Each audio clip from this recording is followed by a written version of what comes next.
There's something about women in horror movies. Everyone knows the common tropes we always see with the scream queens and the final girls who survive the killer and come back for the sequels. And we usually attribute most of them to the slashers of the 70s and 80s like Texas Chainsaw Massacre, Halloween, and Nightmare on Elm Street. Watch this. And rightly so, because the concept of the final girl was originally coined in a 1987 article written by Carol J. Clover called Her Body Himself, Gender in the Slasher Film. And it basically talks about how these movies weren't really taken seriously in film theory, with most of the focus going to the more sophisticated horror films that established the genre way back in the day, but that it actually is, in fact, the slasher film that gives us a clearer picture of current social attitudes and gender dynamics and cultural patterns. Clover defined the final girl as the innocent, chaste, and tomboyish female character in a horror movie who outlasts all her sexually promiscuous friends and prevails over the killer at the end. So there's been lots of study done on that, and while it's all important, it tends to kind of gloss over horror during the classical Hollywood period, save for the occasional mention of Alfred Hitchcock's Psycho. And while Psycho really is the grandfather of the slasher film, and therefore of a lot of the tropes we see reach full growth in the horror movies that came after it, there's a lot more from Hitchcock, and from the classical era overall, that we can learn from when it comes to the link between horror and female sexuality. Considering the gravity of our next announcement, I think this is more appropriate. Hitchcock was known for having a particular preference for blondes, at one point even saying they make the perfect victims.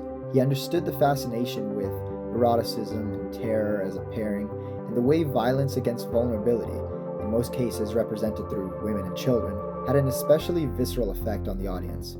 Now, obviously, Hitchcock and other classical Hollywood directors didn't just have free license to fill their movies with graphic content, as they were under the regulation of the Production Code, which was a set of content guidelines written in 1930 to restrict supposedly immoral content in film. They had to be more careful about what they showed on screen, and disguise what was considered vulgar with subtlety and nuance. And this is why it was all the more important to have a compelling plot with believable high stakes.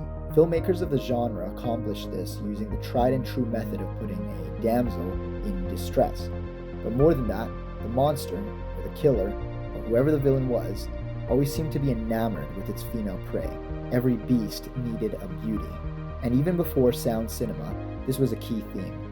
The familiar images of Cesare from the cabinet of Dr. Caligari abducting Jane, and Count Orlok stalking Ellen in Nosferatu, set a pattern that carried on through the golden age of horror.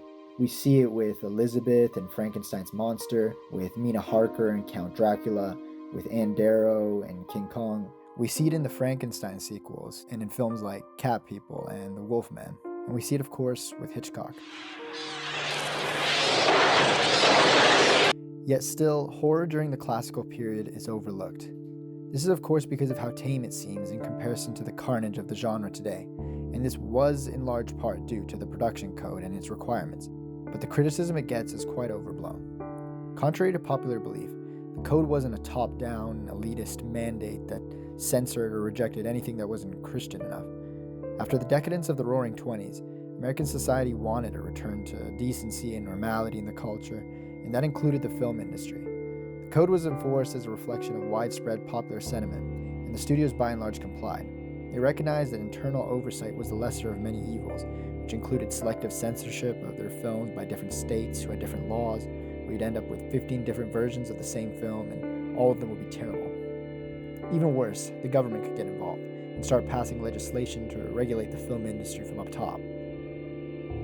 So the industry adapted. Directors, writers, and producers learned to use allusion and subtext to talk about sex, or crime, or drugs, or murder. Basically, they actually had to learn how to make films instead of gimmicks. Frankly, my dear, I don't give a damn. As a result, by the time the 60s came around and the code's influence began to diminish, the horror genre had matured to a point where filmmakers were able to tell cohesive stories while incorporating the gruesome violence that brought horror new life. As films like Night of the Living Dead and Rosemary's Baby were released directly following the code's replacement with the MPAA rating system, new subgenres appeared like the supernatural horror, the zombie horror, and of course, the slasher. Scream queens took their roles as main characters in horror movies rather than simply plot incentives, and the final girl became a genre archetype with the soon-to-be franchises of John Carpenter and Wes Craven. Throughout the 80s and 90s, the cliche got an update. These women now had more than just virginity and dumb luck keeping them alive. They were given a new agency and resilience through characters like Ellen Ripley and Sarah Connor, and the deadpan self-awareness of the Scream series and its main character, Sidney Prescott.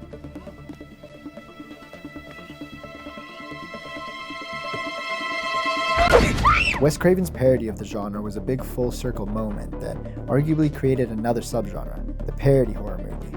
In the most meta of ways, the parody series itself was then parodied in Scary Movie, with both franchises about 5 movies deep and counting. With horror becoming self-conscious, there were questions of where to go next. Had the genre now exhausted its material? It sure seemed that way as the 2000s proceeded to follow a common formula. A fresh and innovative concept would pop up, such as the Blair Witch Project pioneering found footage film, or Paranormal Activity reinvigorating the supernatural subgenre, after which 10 sequels, spin-offs, and copycats would spawn and squeeze every bit of life out of the format.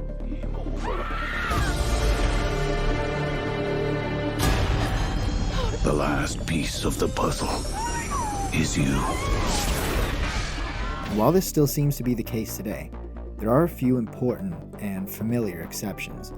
Recent years have provided a glimmer of hope for the genre in the form of a new art horror dealing with existentialism and incorporating themes of traumatic guilt and family drama.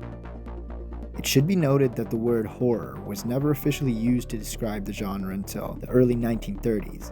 Until then, it was just known as a darker form of melodrama.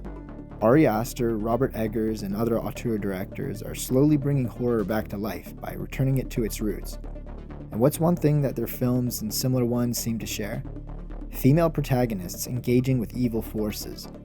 They might not be Hitchcock's blondes or Craven's brunettes, but they're women at the center of a scary story. And that's classic horror. Boo!